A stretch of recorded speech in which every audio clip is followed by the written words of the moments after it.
안녕하세요. 내가 사는 주식이 미사일처럼 떡상하길 바라는 마음으로 미국 주식 사늘기 미사일TV입니다. 어젯밤에 한국에 있는 여자친구와 웨딩 촬영 수정본을 가지고 이야기를 하던 중에 갑자기 카카오톡이 먹통이 되었습니다. 도대체 이게 무슨 일인가 하다가 결국에는 G메일을 가지고 이야기를 하다가 잠이 들었습니다. 아침에 일어나서 문제를 살펴보니 카카오의 데이터 센터에서 화재가 발생했기 때문에 화재 진압을 위해 전기 공급을 끊었기 때문이라고 합니다. 카카오 서비스를 이용하는 서버들이 전부 다 멈춰버렸습니다. 그래서 네이버의 일부 서비스에도 장애가 발생했다고 하죠.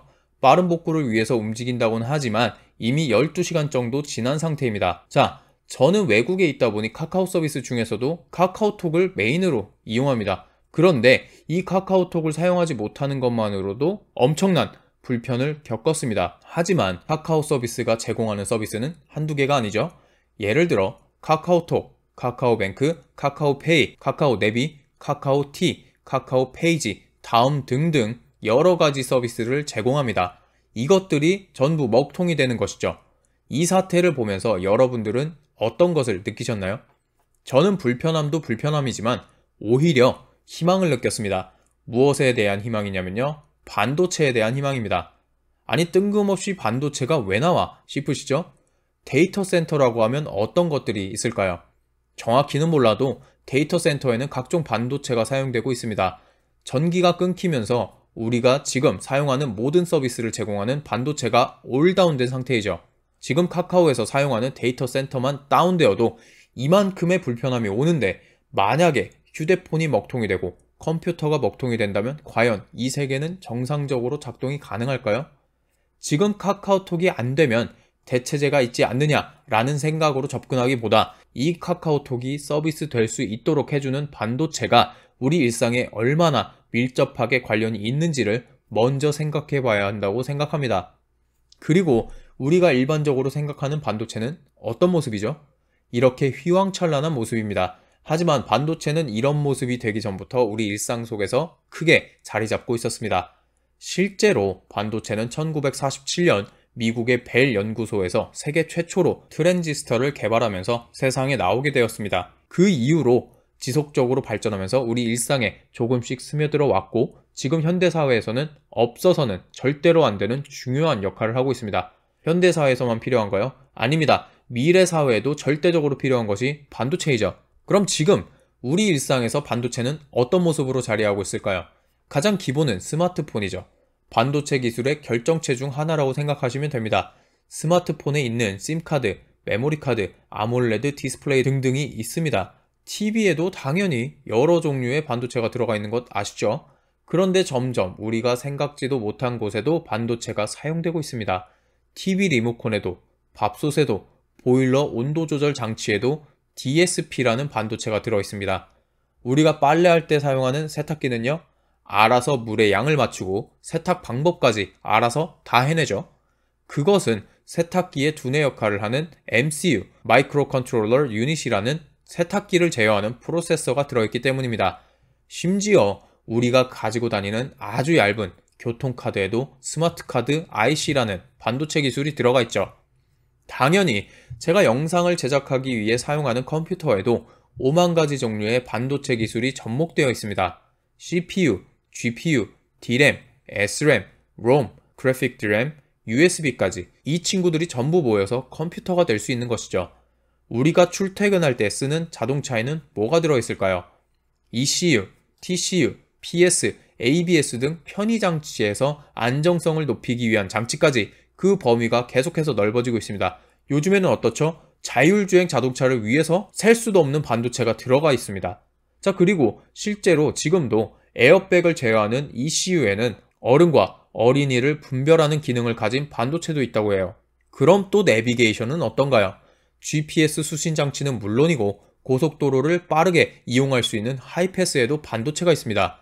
사실 나열하자면 끝도 없는 게 반도체 세상이고 우리 일상에서 우리가 모르는 곳까지 침투했습니다. 이렇게 세상을 선도하는 반도체 회사를 모아놓은 섹터가 뭐가 있나요? 맞습니다. 필라델피아 반도체 섹터입니다. 저는 이런 것들을 생각하니까 카카오 서비스가 먹통이 된 사실에 스트레스를 받기보다 오히려 기술주와 반도체 회사들의 집합체들을 더 열심히 투자해야겠다고 생각했습니다. 그 결과 SOXL을 포함해서 더 나아가 TQQQ까지 투자를 더 열심히 해야겠구나 생각했습니다. 세상은 현재 나스닥과 필라델피아 반도체에 편입되어 있는 회사들 없이는 절대로 굴러갈 수 없다는 것을 다시 한번 깨달았기 때문입니다. 이 두 종목들은요, 서로 상호 보완 작용을 하는 것이죠. 간단하게 예를 들면 애플에서 휴대폰을 만들 때 반도체 없이 가능한가요?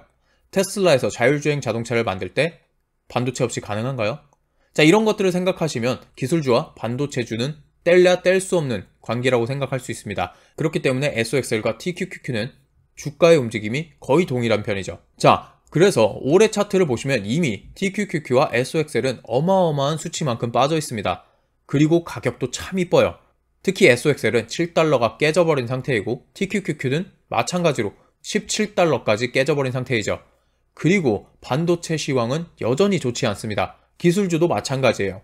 그 말은 이 두 종목들이 더더욱 하락할 수가 있다는 이야기입니다. 그래서 우리는 경기가 회복되면 무섭게 상승할 이 종목들을 바닥에서 계속 줍줍할 수가 있어요. 지금이 바닥이 아니라 지하실이 더 있다면요? 그 지하실에서 계속 또 죽으면 됩니다. 근데 경제 지표들을 보면 지금 답 안 나오지 않냐? 라고 하실 수도 있어요. 맞습니다. 인플레이션을 반영하는 여러 가지 지표들이 좋지 않게 나온 것 사실입니다. 언제쯤 이 인플레이션이 잡힐지는 또 미지수겠죠. 그런데 인플레이션에서 가장 큰 부분을 차지하는 주거 인플레이션이 아직 잡히지 않았기 때문에 인플레이션 지표가 여전히 높게 나오고 있는 상태입니다. 주거 인플레이션은 잡히는데 시간이 굉장히 오래 걸리는 편이지만 인플레이션 수치에서 굉장히 큰 부분을 차지하기 때문에 한번 내려가기 시작하면 무섭게 내려갑니다. 그렇기 때문에 멀지 않은 미래에는 인플레이션 지수가 눈에 띄게 하락하기 시작할 것이라고 생각을 하고 있고요. 우리가 저점에서 지속적으로 매수한 이 종목들은 동시에 분명히 상승하기 시작할 겁니다. 물론 연준에서 고금리를 그리고 긴축 정책을 유지할 것이기 때문에 2020년과 같은 급상승은 하지 않을 겁니다. 하지만 고금리를 유지한다면 또 몇 년 후에는 다시 연준이 저금리 정책을 시작할 것이고 다시 양적 완화를 시작할 겁니다. 우리는 그때를 생각하면서 투자하면 됩니다. 그게 몇 년이 될지 모르기 때문에 우리는 지속적으로 저점이라 생각되는 부분에서 분할 매수를 꾸준히 하고 있는 것이고요. 세상에서 영원한 것은 없습니다. 상승장이 있다면 하락장도 있는 것이에요. 고금리 시대가 왔다면 저금리 시대도 옵니다. 긴축의 시대가 왔다면 그 이후에는 양적 완화의 시대가 있습니다. 항상 경제는 이렇게 움직여왔어요. 그렇게 움직이면서도 결국에는 우상향을 해왔습니다. 지금은 힘든 시기가 절대적으로 맞습니다. 그렇지만 그 힘든 시기가 지나고 난 뒤에는 무조건 좋은 시장이 우리를 기다리고 있어요. 미국 시장의 우상향을 믿고 기술주와 반도체주를 믿고 투자한다면 이 하락장에서 주가의 폭락 따위는 겁내지 않는 투자자가 되실 수 있을 것이라고 생각합니다. 오늘 영상은 여기까지 하도록 하겠습니다. 오늘 영상도 도움이 되셨다면 좋아요와 구독 그리고 알림 설정까지 부탁드리겠습니다. 감사합니다.